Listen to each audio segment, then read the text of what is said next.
So you guys had like a 32-9 run between the third and the fourth quarter there, where the offense finally started clicking for you guys, shots were being made. Was it as simple as the shots were being made, or what did you see it kind of change for you guys in that third?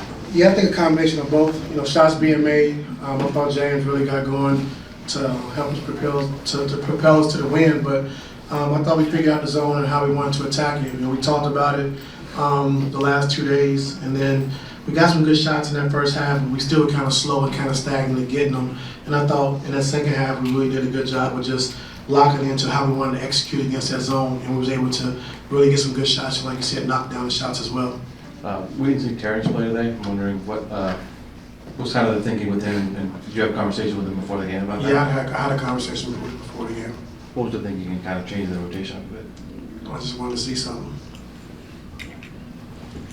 With the 4 days off since you guys last played and everything that's going on, how much that contribute to the slow start for you guys, you think? It could have had a lot to do with it, but as well as the zone. I thought the zone slowed us down and made us stagnant. We didn't make quick decisions early on in the game, and so we kind of got stagnant. And I thought in the second half we did a much better job of executing against the zone, and supposed to master putting that zone out there and making you stagnant, making you think, second guess. We had some open shots that we didn't take early on, and we just didn't look good in that first half offensively. And then second half we kind of figured it out. And coach, defensively, they only had 4 turnovers in the first half, but you guys forced about 13 and 14, I believe, the rest of the way. Can you talk about the activity you guys have, showing your hands and getting deflections? Yeah, I thought in the second half, going small, I thought Obama did a great job for us in that first half. And then second half, we went small to be able to switch their pick and roll so Tyler Hero couldn't get downhill and attack and put the Zoo in a veer situation with Kevin Love. And so we went small, was able to switch, able to get some steals, get out in transition, get some deflections, and it was good for us. Ty, Chris had a rough shooting night tonight. He's been on a stretch where he's had a rough shooting stretch for the last couple of games.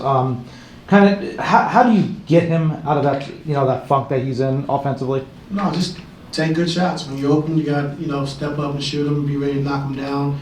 And he brings much more to us than knocking down shots. His him on the floor, being able to guard the best player every single night, the way he competes, it raises our level defensively. And so everything he brings defensively for us, we need every bit of it. And so that's where he's great for us.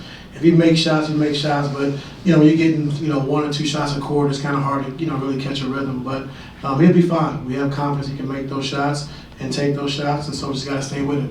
And late in his first quarter stint, Kawhi had a couple mid-range pull-ups that he made.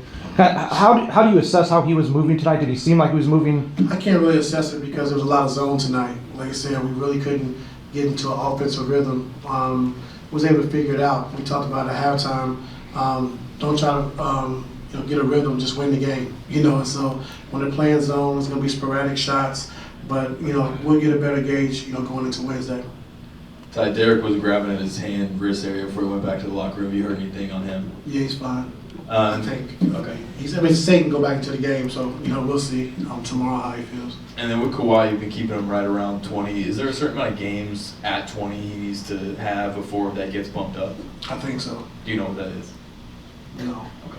You forgot? I can't remember. Okay. I hope you get it right. Ty, another Kawhi question. Y'all, even though the shooting was a real struggle for the whole team, the defense, you wanted to see that be reestablished. That kept you in the game while the offense got it together. How did Kawhi kind of play a role in keeping that defense maintained until the shots came around? I thought he did a good job. In the pass lanes, got a couple deflections, a couple steals, and then I thought he got activated. Once we went small and he was guarding Kevin Love and put Zoo on Hawkins, I thought he kind of activated him. He was able to switch more, getting to the ball, pressure the ball with Kevin Love, catch the ball at the top of the key. But like I said, it was a tricky game. Just the zone kind of slowed us down, and we wasn't able to play at the pace we wanted to play at. So we'll see next game. Coach, playing against lefties is always tough, especially when you see so many right-handed players. You guys have, 4 guys tonight attacking the basket. Like, how tough do you think it is for, coaches to kind of adjust their game plan when you have these skilled lefties? I don't think so, but I don't know. I mean, You know, with a right-hand player, you send him weak, you know, to his left hand, and with a left-hand player, you send him strong to his right hand. I mean, it was a big difference. You know, I don't think, but you know, maybe the numbers say something different. But you know, for me, just the biggest thing is just understanding, like you said, your coverages, because you used to play against most right-handers, but making sure we, you know, making the right adjustments when we go into a game playing against left-handers.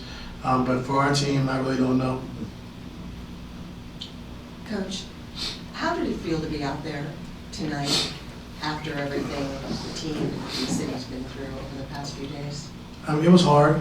You know, it was hard just understanding what everyone's going through, the whole city, and just, you know, everyone rallying behind each other, just trying to do what they can to help support friends, families, neighbors, like I've talked about. And it's a tough time, you know, so we're just here to support, try to uplift people with, you know, playing basketball, see if we can put smiles on faces, see if we can have people to gather and, you know, watch the game and do something different to try to take their mind off of it.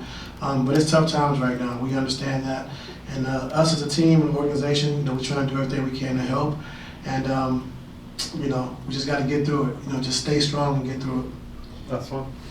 Hey, Coach, so y'all went on an 8-0 run with James Harden when it was 62-63 in the third quarter. Was that the turning point of the game, you think, or was more so the defense in the second half that kind of changed the game? Both. I thought James getting going offensively in that third quarter really helped us out offensively. You know, hit some step back threes, got to the basket, and then our defense, you know, picked up. I said once we was able to switch 1 through 5, get in the passing lanes, get some steals and deflections, get out in transition, it was good for us. But James' shot making that third quarter was huge for us. Let's get ready for Hoop Jab.